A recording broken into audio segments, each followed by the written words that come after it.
Hello, welcome to my channel. ഇന്ന് നമ്മൾ തയ്യാറാക്കാൻ പോകുന്ന ഗ്രനോല അല്ലെങ്കിൽ മുസ്ലി, അത് നമുക്ക് വളരെ ഹെൽത്തി ആയിട്ടുള്ള, നമുക്കെല്ലാം റെഡിയാക്കി വെച്ചാൽ രാവിലെ കുട്ടികൾക്കാണെങ്കിലും അതെ, രാവിലെ ഒന്നുകിൽ ഇത്തിരി തൈരിൽ അല്ല ഇത്തിരി പാലിലിട്ട് കഴിച്ചു കൊടുത്താൽ നല്ലൊരു ഹെവി ഫുഡാകും. നമുക്ക് വെയിറ്റ് ലോസ് വേണ്ടിയവർക്ക് അതിനും കൊള്ളാം. ഓഫീസിൽ പോകേണ്ടവർക്ക് അതായാലും രാവിലെ നമുക്കത് പെട്ടെന്ന് കഴിച്ചിട്ട് പോകാം. നമുക്കതെങ്ങനെ തയ്യാറാക്കുന്നതെന്ന് നോക്കാം. ഈ റോൾഡ് ഓട്സാണ് ഞാൻ എടുത്തിരിക്കുന്നത്. ഏത് ഡ്രൈ ഫ്രൂട്ട്സ് വേണേലും എടുക്കാം. ഞാൻ എടുത്തിരിക്കുന്ന കുറച്ച് വെളുത്ത എള്ളെടുത്തു, മത്തയുടെ കുരു, കുറച്ച് കൊപ്ര ഉണങ്ങിയത്, 2 കിസ്മിസും, വെളുത്തതും കറുത്തതുമായിട്ടുള്ള കിസ്മിസ്, കാഷ്യൂനട്ട്, ബദാം, വാൽനട്ട്, കടല അല്ലെങ്കിൽ കപ്പലണ്ടി, ഇത്രയും ഡ്രൈ ഫ്രൂട്ട്സാണ് ഞാൻ എടുത്തിരിക്കുന്നത്. നമുക്ക് ഏത് ഡ്രൈ ഫ്രൂട്ട്സ് വേണേലും ഇടാം. ഡേറ്റ്സ് അല്ലെങ്കിൽ ഈന്തപ്പഴം, അത് ഞാൻ വളരെ കുറച്ചേ എടുത്തിട്ടുള്ളൂ. ഷുഗർ ഉള്ളവർക്ക് അത് ഒരുപാട് നല്ലതല്ല, അതുകൊണ്ട് അത് വളരെ കുറച്ചേ എടുത്തിട്ടുള്ളൂ. അതില്ല എങ്കിലും ഒന്നുമില്ല. ഇനി ഇതെങ്ങനെയാണ് തയ്യാറാക്കുന്നതെന്ന് നമുക്ക് നോക്കാം. ഓട്സ് ആദ്യം ഇട്ട് ഒന്ന് ചെറുതായിട്ട് മൂപ്പിക്കണം.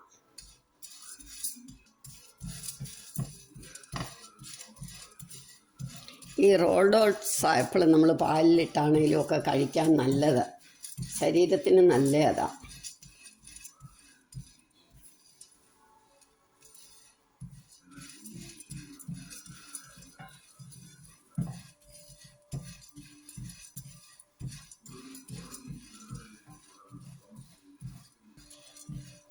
ഇത് ഓവനിൽ വെക്കുവാണെങ്കിൽ കുറച്ചും കൂടെ എളുപ്പമുണ്ട്.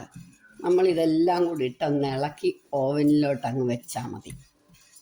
അപ്പോൾ ഓവനില്ലാത്തവർക്കാണെങ്കിൽ അടുപ്പയിലല്ലേ പറ്റുള്ളൂ, അതുകൊണ്ടാണ് ഞാൻ അടുപ്പയിൽ കാണിക്കുന്നത്.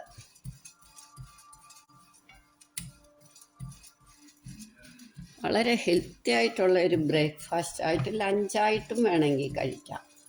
നമുക്കിത് രാവിലെ ഒരു ബൗൾ കഴിച്ചിട്ട് പോയാൽ നമുക്ക് ഉച്ചവരെ വിശക്കുകയുമില്ല, വേണ്ടത്ര എനർജി കിട്ടുകയും ചെയ്യും.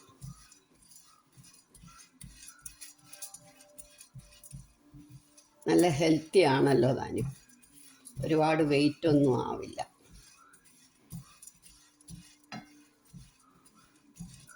ടേസ്റ്റും ഉണ്ട്.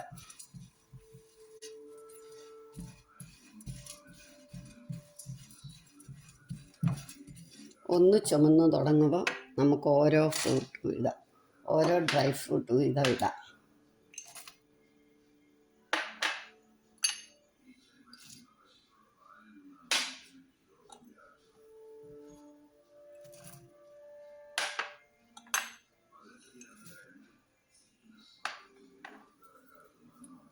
ഇനി കിസ്മിസ് മാത്രം നമുക്ക് പിന്നെ ഇടാം.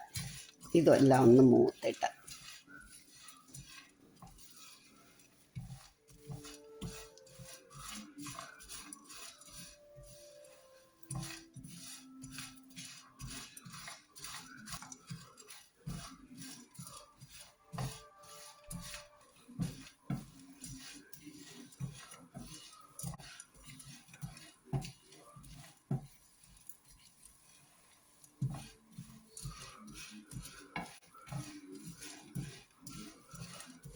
ഒരു മണമൊക്കെ വന്ന് തുടങ്ങുമ്പോൾ നമുക്ക് കിസ്മിസും ഇടാം.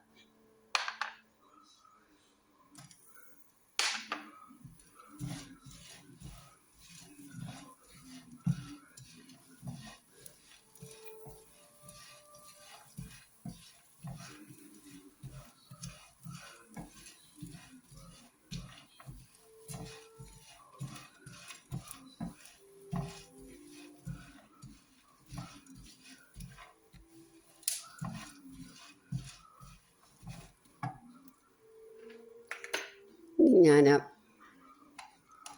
ഡേറ്റ്സ് ഈന്തപ്പഴവും കൂടി ഇട്ടു. അത് വളരെ കുറച്ചേ ഇട്ടിട്ടുള്ളൂ.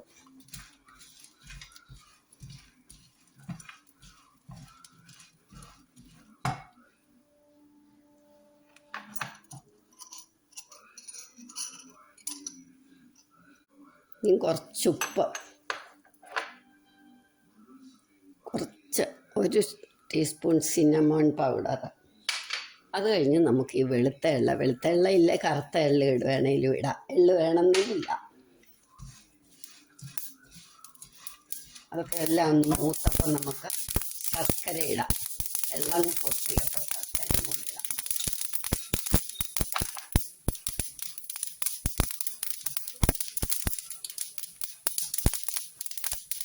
ഇനി തേൻ ഒഴിക്കണം. അത് നമ്മളിത് നിർത്തിയിട്ട് നമുക്കിത് ഓഫാക്കി ഒന്ന് തണുക്കുമ്പം തേൻ ഒഴിക്കാം.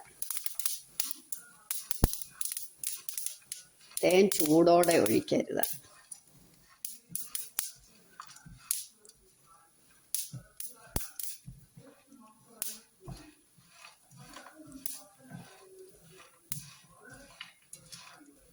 ഞാൻ സ്റ്റൗ ഓഫാക്കി.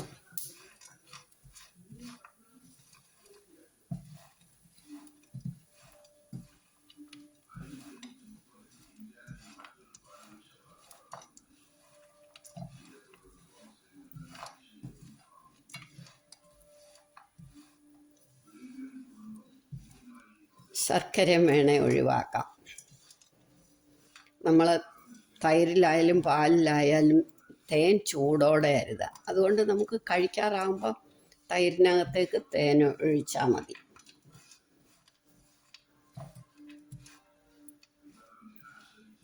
തേനും തൈരും കൂടെ കഴിക്കുന്നതാണ് എപ്പോഴും നല്ലത്, ഹെൽത്തിന് നല്ലത്.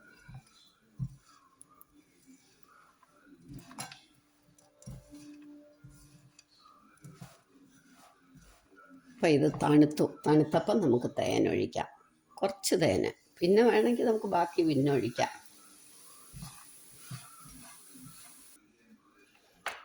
നമ്മൾ കൊപ്ര മൂപ്പിച്ച് വെച്ചത്, അതുകൊണ്ടാണ് ഏറ്റവും ഒടുവിലിടുന്നത്. അല്ലെ ആദ്യമേ വേണേലും ഇടാം.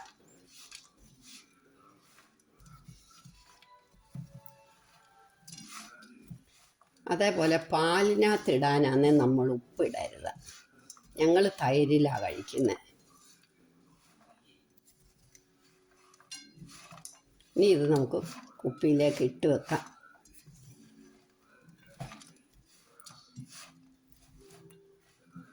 അപ്പം ഇത് നല്ലതായിട്ട് തണുത്തു. ഇനിയും കുപ്പിയിലോട്ട് ഇട്ട് വെക്കാം.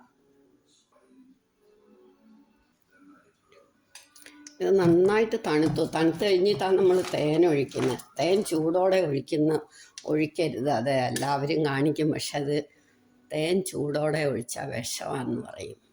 അതുകൊണ്ട് നമുക്ക് ഇത് തൈരിനകത്തായ ഏറ്റവും ടേസ്റ്റ്. ഇനി ഇത് നമുക്ക് കുപ്പിയിലിട്ട് വെക്കാം.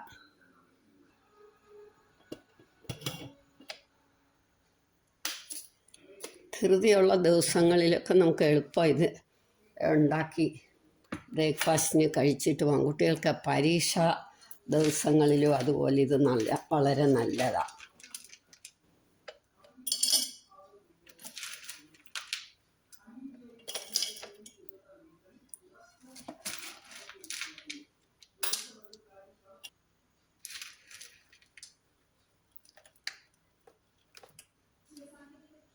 നിങ്ങളെല്ലാവരും ഇതൊന്ന് ട്രൈ ചെയ്ത് നോക്കണം. വളരെ ഹെൽത്തിയുമാണ്, വളരെ സ്വാദിഷ്ടമാണ്. ട്രൈ ചെയ്ത് നോക്കിയിട്ട് ഇഷ്ടമായെങ്കിൽ ലൈക്ക് ചെയ്യണം, സബ്സ്ക്രൈബ് ചെയ്യണം, ഷെയർ ചെയ്യണം.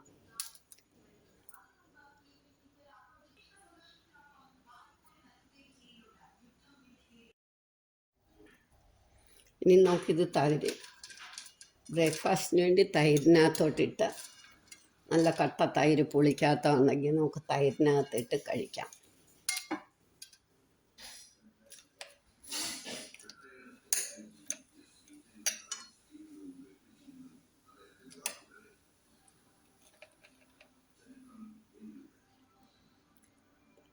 ഭയങ്കര ടേസ്റ്റ്.